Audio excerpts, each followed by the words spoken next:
Welcome back to Crawford-Clark Close-Up and the next of our commemorative TV reviews. This time around we'll be ranking the 40 best episodes of the UK's best-loved comedy, Only Fools and Horses. The series debuted on the BBC on this very date, September the 8th, 40 years ago in 1981, and 40 years on we're still getting daily repeats of the show on TV in the UK and talking about the wheeling and dealing exploits of Derek, Del Boy and Rodney Trotter, brothers determined that this time next year will be millionaires, despite merely selling their wares on street corners to bring in the bunts. Fans of the series stuck with these characters and a multitude of supporting cast, from the difficulties and minimal viewing figures in Series 1 right up to the finale 64 episodes later, screened on Christmas Day 2003. We've even been blessed with an Only Fools musical, which continues to sell out audiences in London's West End. We've rewatched the entire Fools and Horses back catalogue in celebration of the show's 40th year, and we're ready to share our ranking. Don't forget, this list is subjective, as always, so don't give us a hard time in the comments if your favourite doesn't rank highly on our list. It's not to say our list is gospel, they're merely our personal favourites. Just to point out, we'll try not to unveil too many spoilers about episodes of the show, but my guess is if you're watching this video, you've probably already seen the majority of the episodes of this great show. Just some housekeeping before we start. Come and find Crawford-Clark Close-Up on Facebook and follow us on Twitter. You can join us on the movie app Letterboxd, just search CC Close-Up, and you can also drop us an email with suggestions for future channel reviews to crawfordclarkkcloseup@gmail.com. Most importantly, click subscribe at the top of the page. As Del Boy himself would say, Chateau Neuf de Pape. We've got a ranking to do, so let's get started. Kicking off our top 40 at 40, we go all the way back to Series 1 and Episode 4, the second time around. The underrated episode sees Del's ex-flame Pauline Harris returning to Peckham to hook up once again with Del. As expected, Del becomes smitten, and much to the chagrin of Rodney and Grandad, wedding bells are on the cards. For a while. At 39 is the first episode of Series 2, and the series gets off to a great start with the long legs of the law. To Del and Grandad's horror, and bringing a shame to the Trotter family name, Rodney begins his short-lived relationship with a policewoman. At number 38, the often spoken of but never seen until now, Reg Trotter returns with some worrying news for Del and Rodney at Christmas. Reg's attempts to split the brothers apart doesn't go quite to plan though.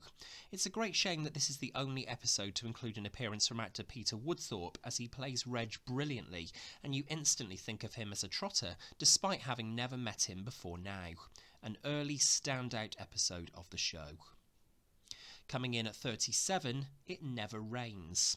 Del, Rodney and Grandad are off on their holidays to Benidorm. Whilst there, Del bemuses a tourist with his French phrases, and Grandad ends up in jail.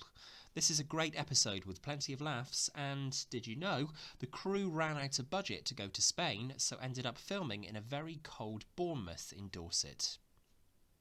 We're ploughing through our ranking now, and at 36, one of the best of the early episodes, Homesick, the opener to Series 3. Rodney finds himself on the local town council and ends up being convinced by Grandad and Del to put in an application for a ground floor flat to help ailing Grandad.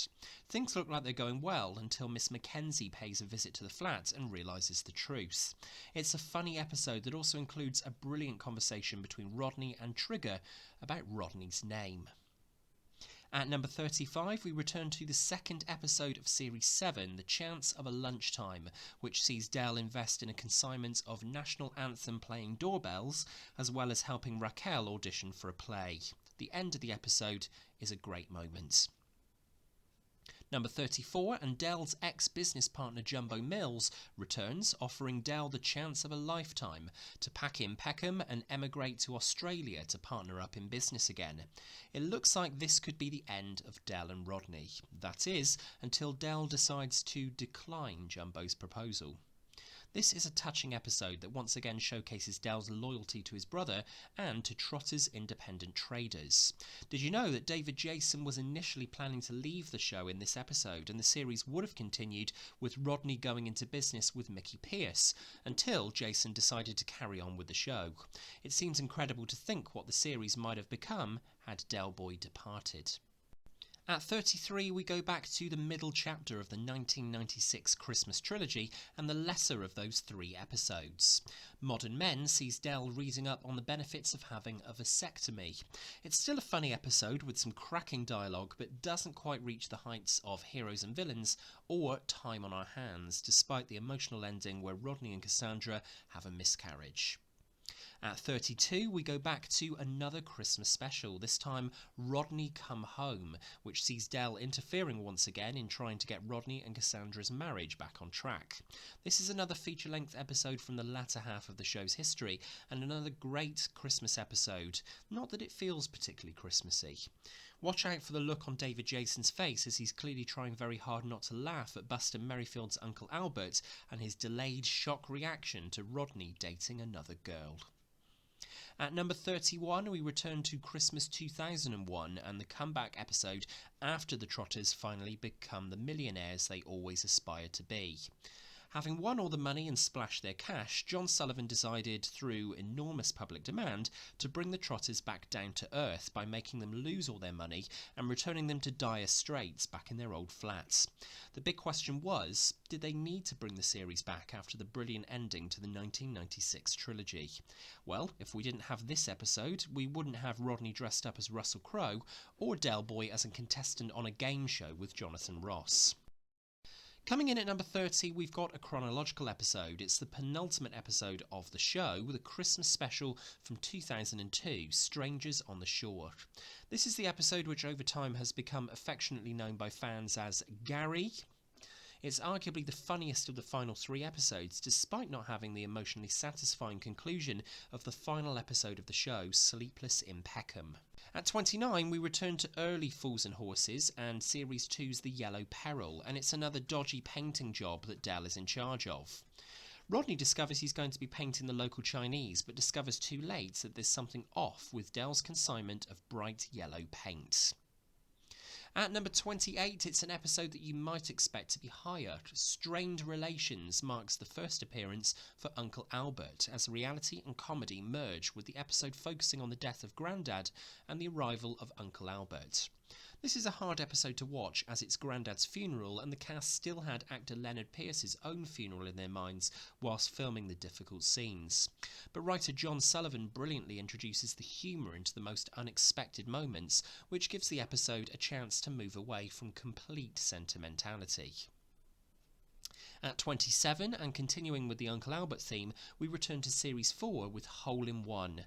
Albert tries to help the brothers to get some money by deliberately falling into the Nag's Head pub cellar. Things are looking good for compensation until Del decides to take the decision to court and realises that his uncle has a bit of a daredevil past. Coming in at number 26, we go to the first episode of Series 5 as Rodney is instantly smitten with a homeless German woman until he discovers she's pregnant. That doesn't stop Del trying to do a deal with Boise into buying the woman's baby. The episode is hilarious and worth it for Uncle Albert's expert German. What is your name? At 25 is an episode that Fools and Horses fans will likely expect to be higher on our list, Cash and Curry. Only the 3rd episode in of Series 1 and everything here seems to fall into place. Del's plan goes awry when he gets involved with 2 Indian men at war over a pricey piece of porcelain. Number 24 takes us back to Series 2 with a classic Grandad episode, as Trigger's grandfather Arthur haunts Grandad from beyond the grave. It's a great episode as Del and Rodney look for ways to dispose of the ashes. At 23, we come to the first appearance for Jim Broadbent's infamous Roy Slater character in this ranking, and it's the first appearance for Detective Inspector Slater, who takes Del, Rodney and Grandad in for questioning over some stolen microwaves. It's a straightforward episode with great byplay between David Jason and Jim Broadbent and a brilliant ending. Number 22 gives us another great from Series 2, as Rodney, unimpressed by a new coat Del gives him, gets a smile back on his face courtesy of Irene McKay, a married woman with a kid. Lots to enjoy in this episode, including Del sticking up for his brother in a rare occasion for the show. Just missing out on our top 20 Fools episodes, we've got a brilliant episode from Series 3, which sees Denzel foolishly trusting Del to paint his living room. Things are going okay until Rodney finds a dead canary in the kitchen. 20 episodes down, and the top 20 are still to come. Let's pause our ranking at this point to take a look at some of the episodes that didn't earn a place in our 40 favourites. Our least favourite from the Fools and Horses catalogue is the Christmas 1986 special A Royal Flush. Widely regarded by the principal cast and the late writer John Sullivan as their least favourite episode of all 64 to work on, the special represents Dale as uncharacteristically nasty towards Rodney, Rodney as confident when chatting with a girl, and the episode nearly wasn't finished in time for transmission on Christmas Day that year, the only really weak link in the show's history. Also missing out on our top 40 were Series 1 ender The Russians Are Coming, which sees Del, Rodney and Grandad shacked up in a DIY nuclear fallout shelter contemplating the end of the world, as well as The Miracle of Peckham, where Del Boy suggests some divine intervention is taking place in the church, although something dodgier is definitely going on. We've hit our top 20 favourites, and we start with the closing episode of one of the show's standout series, Series 6, as Rodney Charlton Trotter marries Cassandra Louise Parry. It's a funny episode, but also includes another wonderful display of David Jason's acting as he stares across an empty dance floor at married Rodney and gives him a simple look to show how proud he is of his younger brother. We bookend now at 19 with Series 6 Episode 1, Yuppie Love, where Rodney meets his future wife at his evening class. The episode features the now legendary comedy moment of Del Boy falling through the bar. Just look at Roger Lloyd Pack's reaction to the moment as trigger for another example of brilliant character acting. At 18, we return to Series 7 of the show and Episode 1, The Sky's the Limit. Del comes into possession of a satellite dish that ends up causing further devastation to Rodney's marriage. In the words of Del himself, "Oh, hell's bloody bells." At number 17, we go back to Series 6 with Episode 5, Sickness and Wealth, which sees Del trying to make some money out of Uncle Albert's clairvoyant friend Elsie. When Del gets some advice from beyond the grave, things start getting more serious. The second half of the episode with Del in hospital, learning that he's going to be okay, is once again brilliant acting from David Jason. At 16, it's a reunion for the class of 62. Nobody knows who's organised the reunion until Mr. Slater arrives to seemingly try and make amends with his old schoolmates. Not only that, he's come to drop a bombshell for Del. It's one of 3 episodes in the show starring the great Jim Broadbent. And in at number 15 is another episode to feature Jim Broadbent's Roy Slater, the Christmas special To Hull and Back. This is the first of the full-length features in the series, and Del ropes in Rodney and Uncle Albert on a diamond smuggling caper in Amsterdam.